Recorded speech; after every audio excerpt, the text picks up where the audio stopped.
नमस्कार। विद्या news line में आपका स्वागत है। पश्चिम बंगाल में राजनीतिक परिस्थितियां तेजी से बदल रही है।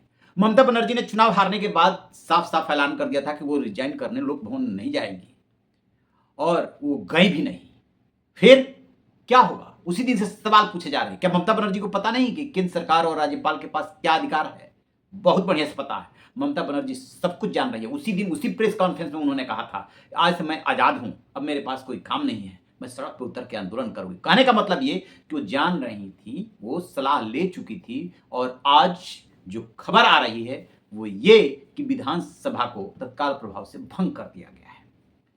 स्वाभाविक सी बात है, जब पुरानी विधानसभा भंग हो गई तो फिर उस विधानसभा में बहुमत के आधार पर जो मुख्यमंत्री और सरकार है वो ऑटोमेटिक बर्खास्त हो गई। भारतीय संविधान के अनुच्छेद 174 दो बी में एकदम क्लियर कट ये राज्यपाल को अधिकार दिया हुआ है कि यदि ऐसी परिस्थितियां आती है तो वो विधानसभा को भंग कर सकता है।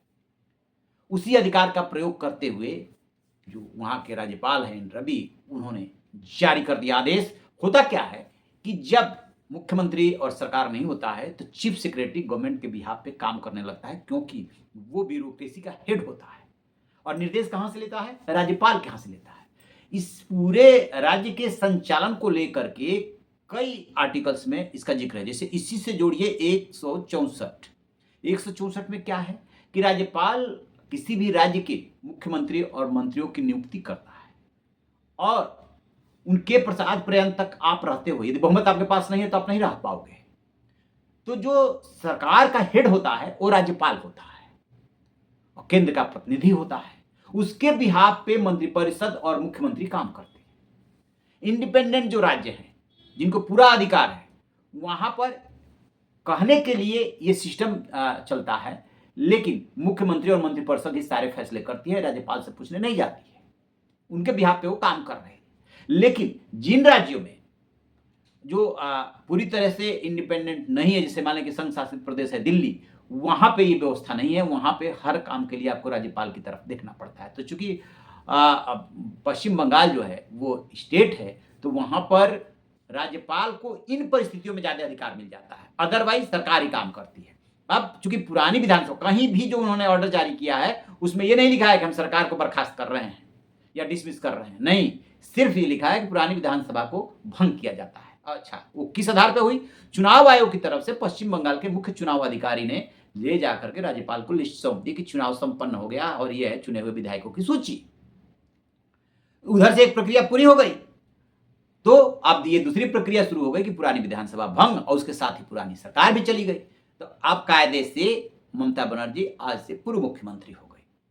आम धारणा जो ये है कि कोई भी राज्य या तो ऐसी परिस्थितियों में सामान्य तौर पे जो हो रहा था या अभी भी होता है, अन्य राज्यों में ऐसे ही हुआ कि आप जा करके अपनी गरिमा बनाए रखने के लिए, मर्यादा बनाए रखने के लिए राज्यपाल से मिलती हैं और अपना इस्तीफा सौंपती हैं और उसके बाद जो पार्टी चुन करके आती है, जिसके पास बहुमत आता है, वो उसका नेता, जब विधायक दल की बैठक होगी और जो है नेता चुन लिया जाएगा, फिर वो जाता है राज्यपाल से मिलता है और सरकार बनाने का दावा पेश करता है। सामान्य परिस्थितियों में ऐसे ही होता है। इसलिए ममता बनर्जी ने बहुत सोच समझ के बात बोला था कि वो क्या करने वाली हैं, इस्तीफा नहीं देंगी। वो जान रहे हैं कि संविधान में इस्तीफे की कोई व्यवस्था नहीं है। ये एक परंपरा है कि आप ऐसा करोगे, आप परंपरा का पालन नहीं कर रहे हो, क्योंकि इस मामले में उन्हें इस मुद्दे को तूल देना था।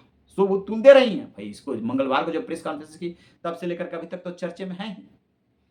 तो अब वहां पर कोई सरकार इस समय नहीं है, सब कुछ राज्यपाल संभाल रहे हैं और उनके बिहाफ पे जो है चीफ सेक्रेटरी पूरी व्यवस्था देखेंगे। अब खबर आ रही है कि अभी अमित शाह वहां पहुंचने वाले हैं 10 साढ़े 10 बजे तक। इसके बाद मीटिंग का सिलसिला शुरू होगा, विधायक दल की बैठक होगी, विधायक दल की बैठक में नेता चुना जाएगा और चूंकि उनको पर्यवेक्षक बनाया गया है और उसके बाद जैसे ये नेता चुना जाएगा वो जाकर के दावा पेश करेंगे और खबर ये आ रही है कि 9 तारीख को शपथ ग्रहण हो सकता है विक्टोरिया पार्क में। तब तक सब कुछ देखेंगे राज्यपाल और ममता बनर्जी अब स्वतंत्र है अपने हिसाब से राजनीति करने के लिए। दरअसल संविधान निर्माता जब संविधान का निर्माण कर रहे थे उन्होंने सारी परिस्थितियों की कल्पना कर ली थी, कब कब क्या परिस्थितियां हो सकती है। 3-4 ऐसी परिस्थितियां हैं जिसके लिए स्पष्ट प्रोविजन है। मान लीजिए कि सरकार संविधान के मुताबिक नहीं चल रही है या सरकार के पास बहुमत नहीं रह गया है या संवैधानिक व्यवस्था फेल हो गई है, तो आर्टिकल 356 के तहत राष्ट्रपति शासन लग जाता है और तब राज्यपाल जो है ब्यूरोक्रेसी की मदद से सरकार चलाने लगता है। और ऐसी परिस्थिति आ गई कि नई विधानसभा का गठन हो गया गया तो पुरानी विधानसभा राज्यपाल भंग करता है, और बीच के लिए यदि कोई व्यवस्था नहीं है, यही यदि रिश्ते सामान्य होते, ममता बनर्जी ये बात नहीं बोलती, तो फिर ये जा करके रिजाइन करती, तो राज्यपाल इनसे कहते कि जब तक नया मुख्यमंत्री शपथ ग्रहण नहीं कर लेता है तब तक आप व्यवस्था देखते रहिए, पद पे बने रहिए। लेकिन इन्होंने ऐसा नहीं किया, इन्होंने परंपरा का पालन नहीं किया, तो उन्होंने भी अपने हिसाब से अपने अधिकारों का प्रयोग कर लिया। तो आप कह सकते हैं कि अगले 2 दिन के लिए वहां पे मुख्यमंत्री कोई नहीं है और राज्यपाल सारी व्यवस्था देख रहे हैं। आपको क्या लगता है कि ऐसा करके ममता बनर्जी को कोई लाभ हुआ? विरोध अपनी जगह पे है, आरोप अपनी जगह पे है, हो सकता है कि उनकी बातों में दम हो जो वो कह रही हैं, लेकिन इन परंपराओं का पालन किया जाना चाहिए।